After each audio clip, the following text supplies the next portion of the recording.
Hello, this is Billy Tarasio from Modern Law.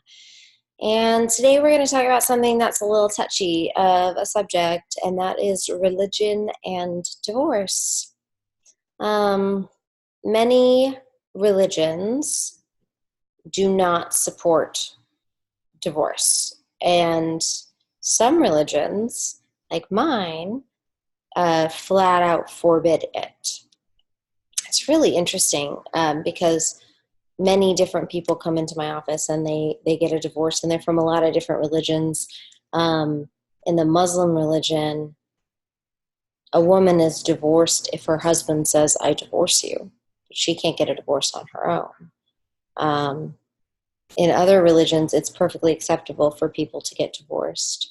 And then, you have the Catholic religion where it is forbidden. And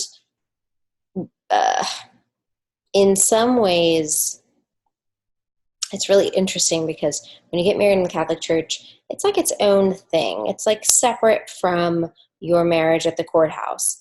And according to the Catholic Church, you are married and you're in a covenant, and there is no divorce unless you get an annulment through the Catholic Church. So it's like two different systems, which I think makes sense. Your contract between you and God is certainly different than your contract between you and the state. And so you can get a divorce and get all of the protections offered to you by the state when you get a divorce, like the community ends and your spouse can't keep on racking up a whole lot of debt that you're accountable for. And that's a real thing. But so for me, as a divorce attorney, and a lawyer, it's really easy to say, okay, well, this system has this rules and this system has this rules, and we all have to work within the rules of these various systems. But for people who are not necessarily compartmentalizing things like this, it's very easy for them to feel like you don't have the right to divorce me, or you're committing a sin by doing so. And that, this is something I've really, really struggled with because I'm a practicing Catholic. I was a practicing Catholic. I don't know how you can continue to be a practicing Catholic and make the decision to get divorced unless you do so, unless you get an annulment. And so this is such an interesting situation because my parents got a divorce and my mom got an annulment. And it was really emotional for us. We didn't like the fact that our parents got an annulment in the church. And so I don't really want to get an annulment in the church because of what that means, which is basically that your marriage was never valid. And that really isn't a great thing for your kids to hear or learn. So there's all this conflict between the decisions that you need to make as a human, the decisions that I feel like God and I are reconciled with, good to go, 100% good to go. And then there's religion, and religion isn't always the same. But many of our friends are Catholic, and I blogged or vlogged a little while ago about losing friends, and a lot of that has to do with this religion concept. So I know that this is a struggle for more than just me.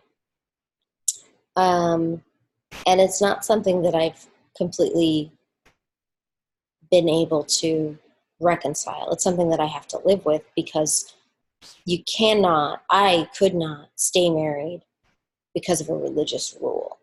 That wasn't what God wanted me to do. It wasn't really a good reason to stay married. But where does that leave you in terms of your religion? And religion can be a large part of our identity. And where do you stand when you're no longer in conformity with your religion? And the other thing that is so interesting about this issue is that many people, Catholic and non-Catholic, have aspects of their lives that may be incompatible or inconsistent with their religious rules. But few are as public as divorce or as homosexuality. They're almost similar. Like if you are publicly homosexual, then you are publicly inconsistent with many rules of many religions. If you are publicly divorced, you are publicly inconsistent with the rules. Now, how many Catholics are inconsistent in other areas? For instance, many of the friends that I know have taken birth control or had a vasectomy or had their tubes tied. These things are absolute sins in the church, but all you have to do is go to confession and say, I'm so sorry, but that decision can't be undone. And with the divorce decision or the homosexuality decision, you can't, there's not really a whole lot you can do about it at this point. You can get remarried, but if you don't want to get remarried, you're stuck in inconsistency. You're stuck. So how have you dealt with this? Those of you who are on the other side or going through it, I'd like to know. Share your story, and I really look forward to hearing from you. Thanks.